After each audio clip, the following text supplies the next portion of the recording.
Hello दोस्तों, स्वागत है। आज हम बहुत महत्वपूर्ण प्रश्न देखेंगे हिंदी साहित्य के। बहुत इम्पॉर्टेंट है ये और आपको बहुत अच्छे लगेंगे। दोस्तों, आपको क्लियर देखने के लिए आप क्लियर के ऑप्शन में जाइए और 380 या फिर 480 पी सेट करके देखिएगा, आपको बहुत क्लियर दिखेगा वीडियो। तो शुरू करते हैं आज का प्रश्न। और इसके पहले भी मैंने बहुत सारे वीडियो अपलोड किए हैं जो आपके एग्ज़ाम के लिए बहुत ही इम्पॉर्टेंट है, तो आप उनको भी देख लीजिए। शुरू करते हैं। पहला प्रश्न, तपेदिक की मरीज मन्नू की कथा किस कहानी में चित्रित है? तपेदिक की मरीज मन्नू की कथा किस कहानी में चित्रित है? तो वह बादलों के घेरे में चित्रित है। हरिदासी संप्रदाय के राधा कृष्ण हैं, तो कौन है? हरिदासी संप्रदाय के राधा कृष्ण है, मतलब क्या है?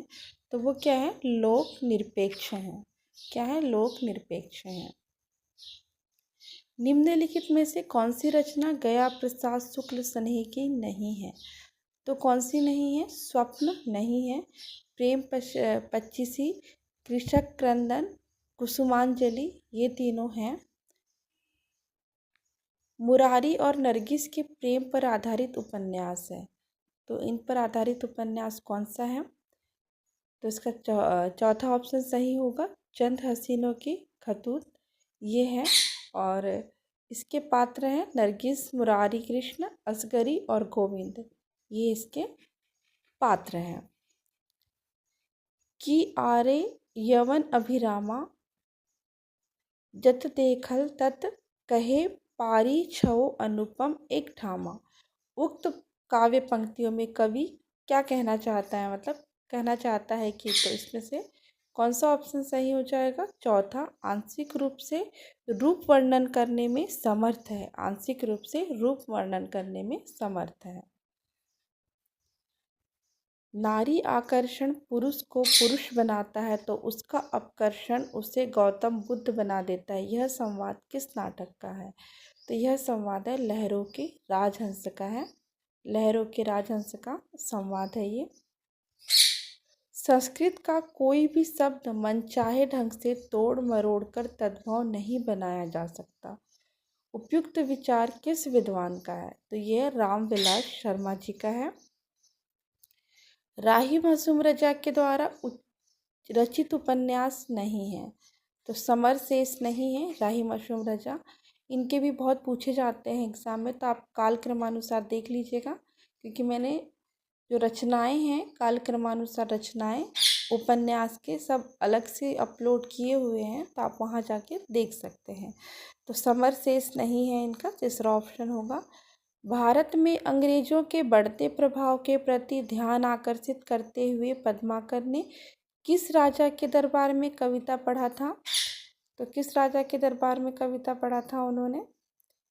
ये जो कविता दी हुई है, मीनागढ़ बम्बई सुमन मंदराज भंग, बंदर को बंद करी बंदर बसावे को, कहे पद्माकर कसकी काश्मीर हु को, पिंजर सो कलिंजर छुड़ावे को, बांका नी अलीजा महाराज कबौ, साजी दल पकड़ी फिरंगिन दबावे को, दिल्ली दहपट्टी पटना हु छपट करी, कबहुक लता कलकाता उड़ावे को।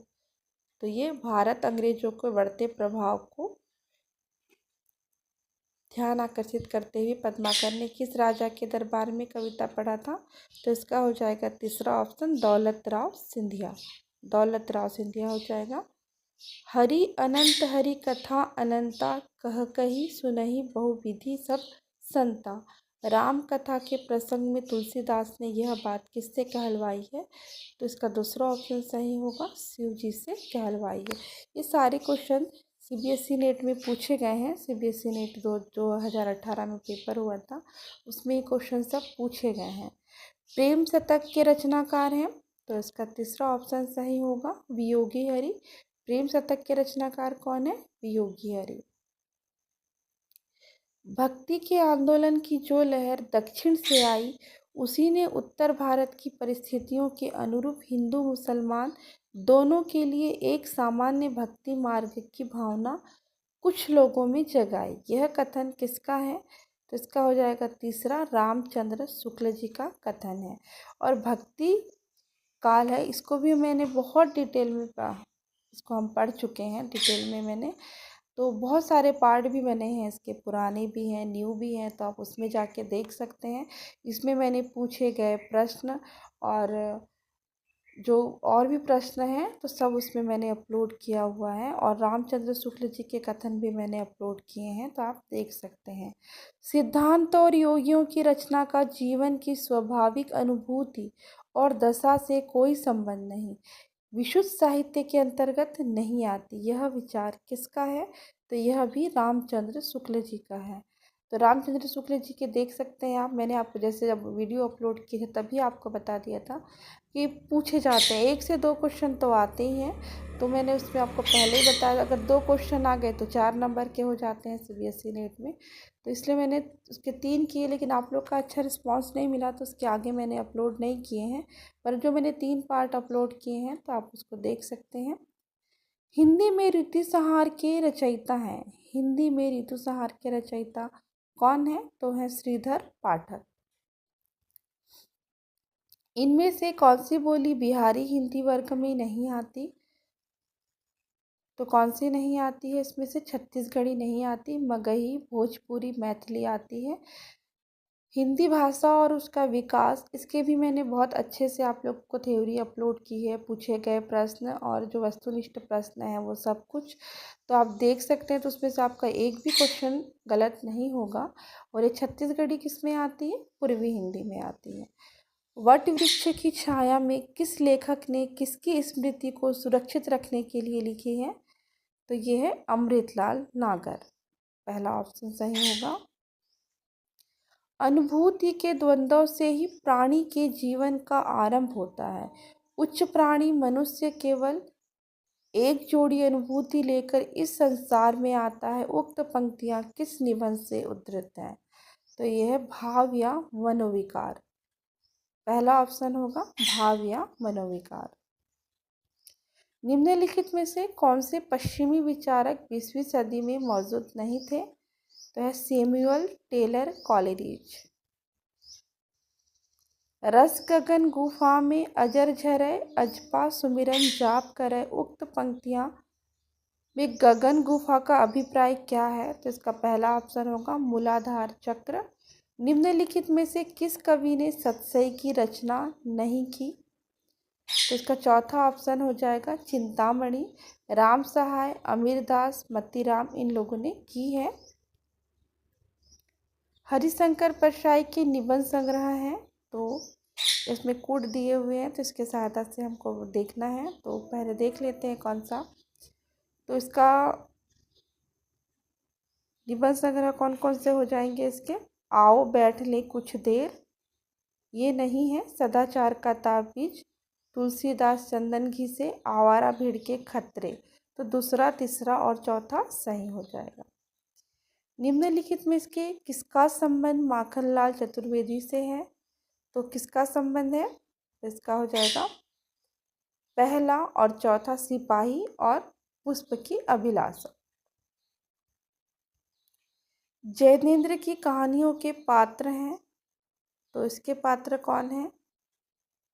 तो नीचे दिए गए कूट की सहायता से हमको बताना है। तो इसका हो जाएगा पहला, दूसरा और तीसरा, शमशेर, जुलेखा, और कौन सा हो जाएगा? बेंजिलो। चौथा नहीं है इसमें, शमशेर, जुलेखा और बेंजिलो हो जाएगा। जैनेन्द्र कुमार का पहला कहानी संग्रह फांसी है। इसमें क्रांतिकारी शमशेर सिंह के प्रति पुलिस अधिकारी की पुत्री जुलेखा की प्रेम की कहानी है। यंत्री का लड़बड़ा, जिम्ब का फुहड़ा, काछ का जति, मुख का सती, जो सत्पुरुष उत्तमो कथि। गोरखनाथ की दृष्टि में सच्चा साधक वही है जो। तो इसमें कूट की सहायता से बताना है कि कौन सा होगा। तो इसका हो जाएगा संयमी हो और महासुखवादी हो। तो पहला और चौथा ऑप्शन सही हो जाएगा। निम्नलिखित में से कौन सा युग्म सही है? कौन सा युग्म सही है? तो इसमें से कौन सा हो जाएगा? विष्णु प्रिया खंड काव्य, सिद्धराज खंड काव्य, साकेत महाकाव्य, जय भारत मुक्तक काव्य। तो इसमें से पहला, दूसरा और तीसरा सही हो जाएगा। विष्णुप्रिया खंड काव्य है, सिद्धराज खंड काव्य है और साकेत महाकाव्य है। और इसमें जो चौथा ऑप्शन है इसमें ये नहीं आएगा। सूरदास के बारे में आचार्य रामचंद्र शुक्ल द्वारा लिखित कौन से कथन सही है? सूरदास के बारे में तो कौन से कथन सही है? तो ये पहले चारों ऑप्शन पढ़ लेते हैं। उन्होंने विट्ठलनाथ की आज्ञा दे श्रीमद् भागवत की कथा को पदों में गाया। उन्होंने भागवत के 10वें स्कंद की कथा इतिवृत्त के रूप में कह दी है। उन्होंने भिन्न भिन्न लीलाओं को अत्यंत मधुर और मनोहर पदों में गाया। उनके पद प्रगल्भ और काव्यपूर्ण है। तो इसका ऑप्शन क्या हो जाएगा? दूसरा, तीसरा और चौथा सही हो जाएगा। रीतिकालीन आचार्यों की तीन श्रेणियां हैं, तो वो कौन कौन सी हैं? उद्भावक, व्याख्याता, उद्गाता या कवि शिक्षक। तो इसमें हो जाएगा तीसरा हो जाएगा, पहला, दूसरा और चौथा उद्भावक, व्याख्याता और कवि शिक्षक। सुमित्रानंदन पंत की निम्नलिखित कृतियों में किन पर अरविंद दर्शन का प्रभाव है? तो इसमें से हो जाएगा दूसरा और तीसरा सवर्ण और रजत शिखर।